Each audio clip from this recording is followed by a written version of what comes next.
Breaking Kannauj ब्राह्मण महासभा का कार्यक्रम संपन्न। ब्राह्मण महासभा की राष्ट्रीय अध्यक्ष राजेंद्र नाथ त्रिपाठी, दर्जा प्राप्त राज्य मंत्री, भारत सरकार विकलांग कल्याण बोर्ड, सह प्रभारी महाराष्ट्र अनुज दीक्षित, कन्नौज जिला अध्यक्ष अनुज मिश्रा, गांधी ब्राह्मण महासभा के प्रदेश प्रभारी वेद प्रकाश शुक्ला, मुकेश द्विवेदी, विजय द्विवेदी समेत जनपद व प्रदेश से आए समस्त ब्राह्मण बैठक में उपस्थित रहे।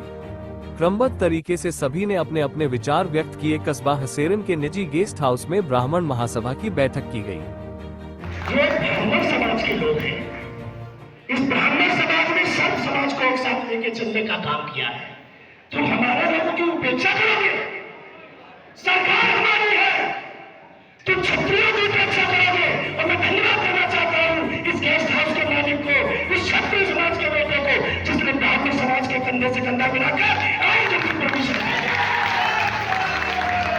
हम लोग सोचते हैं कि चलो ये हमारे छोटे भाई हैं, हम लोग इनका सहयोग करें। तुम हमारे वोटों से विधायक मंत्री बनोगे, सांसद बनोगे, हमारे लोगों को आके दिखाओगे। मैं तुम्हें बता देना चाहता हूँ, मंत्री हो, सांसद हो, विधायक हो, जिला पंचायत हो, अगर किसी ब्राह्मण समाज के व्यक्ति के खिलाफ आगे उठाई तो दोनों आगे निकाल दी जाएगी, छोड़ा नहीं जाएगा।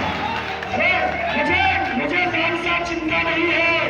मैं इस समय प्रभारी और मंत्री की हैसियत से नहीं हूं इस मंच पे, मैं ब्राह्मण समाज के और आप लोगों के बेटे की हैसियत से खड़ा।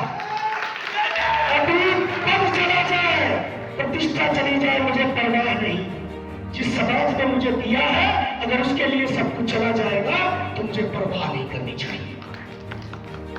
हम स्पष्ट बताते हैं, जवाब राजेंद्र नाथ त्रिपाठी अपने परिजनों के साथ पहुंच करके देगा। और दिया गांव के रास्ते पहुंचा था सैकड़ों वाहन के साथ। मैनपुरी और फर्रुखाबाद के दोनों जिले की फोर्स, डीएम कप्तान सब लोग थे और घुटना के नीचे करने का काम किया था। वही है आपका चौकीदार राजेंद्र नाथ त्रिपाठी। ये पहली घटना। दूसरी घटना हुई थी जब मुलायम सिंह की सरकार थी।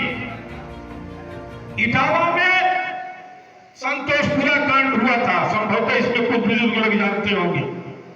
21 घर के ब्राह्मणों को निर्वस्त्र करके, मारपीट करके गांव से निकाल दिया गया था।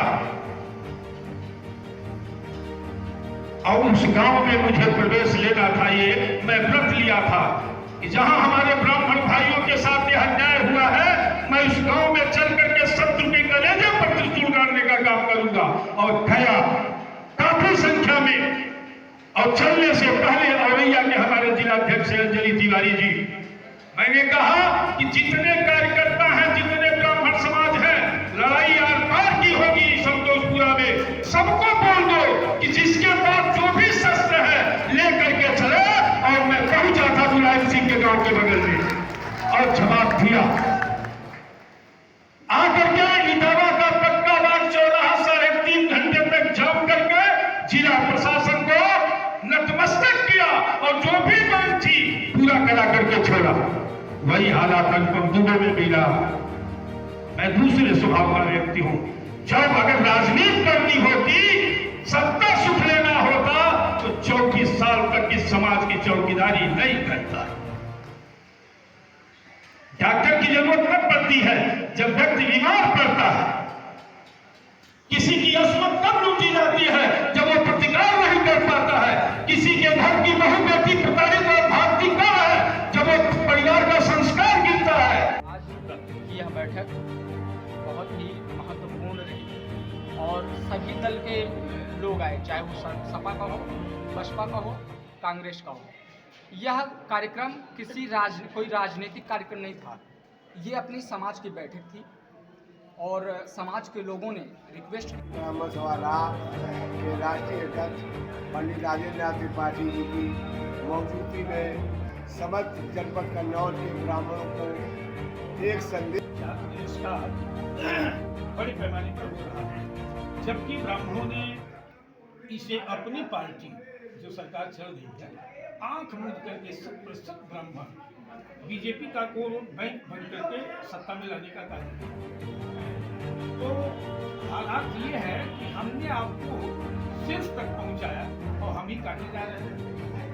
न्याय से वंचित हो रहा है ब्राह्मण, क्योंकि बड़ा ब्राह्मण समाज का संगठन चला रहा हूँ, मैं देख रहा हूँ, हर जगह जाना पड़ रहा है।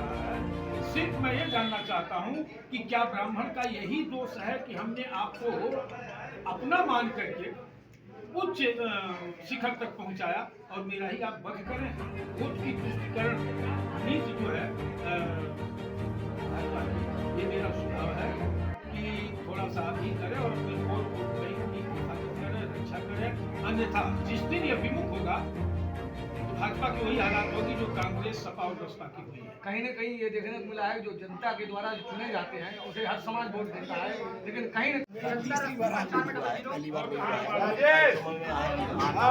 राजेश जी समाज आइए। के लोगों ने जो भी धार्मिक कार्यक्रम रहे हैं उनमें मेरा आना है और मेरा यहाँ से बड़ा व्यक्तिगत लगाव है। अरे इधर ऐसा नहीं कि उनको सब समाज का कुछ लगाव है, लेकिन अगर कोई व्यक्ति अपने दिल और दिमाग में किसी समाज को उपेक्षित समझ कर कोई गलत काम करने का प्रयास करता है, कोई अनुचित वाणी बोलने का काम करता है तो उसकी मूर्खता है और इससे ज्यादा कुछ नहीं है। आज जो ब्राह्मण एकता संघ की बैठक हुई है, इस पर आप क्या संदेश देना चाहेंगे ब्राह्मणों के लिए? मैं यही चाहता हूँ कि ब्राह्मण समाज हमेशा से सर्वोपरि था, है और हमेशा है, वही है, बहुत हमेशा लोगों ने दिशा दशा देने का काम किया है ब्राह्मण समाज में। तो ब्राह्मण समाज को सभी लोगों को ब्राह्मण समाज का सम्मान करना चाहिए। कहीं ना कहीं ब्राह्मण समाज सबको एक साथ लेकर चलने का काम करता है। तो आप लोगों को इस तरीके से अपनी भाषा को मर्यादित रखते हुए बात करनी चाहिए। अमर्यादित भाषा का इस्तेमाल नहीं करना चाहिए। ब्राह्मण इतना दबा कुचला, शोषित, पीड़ित नहीं है। जो आपकी जो चाहे कहते रहेंगे वो सुनता रहेगा।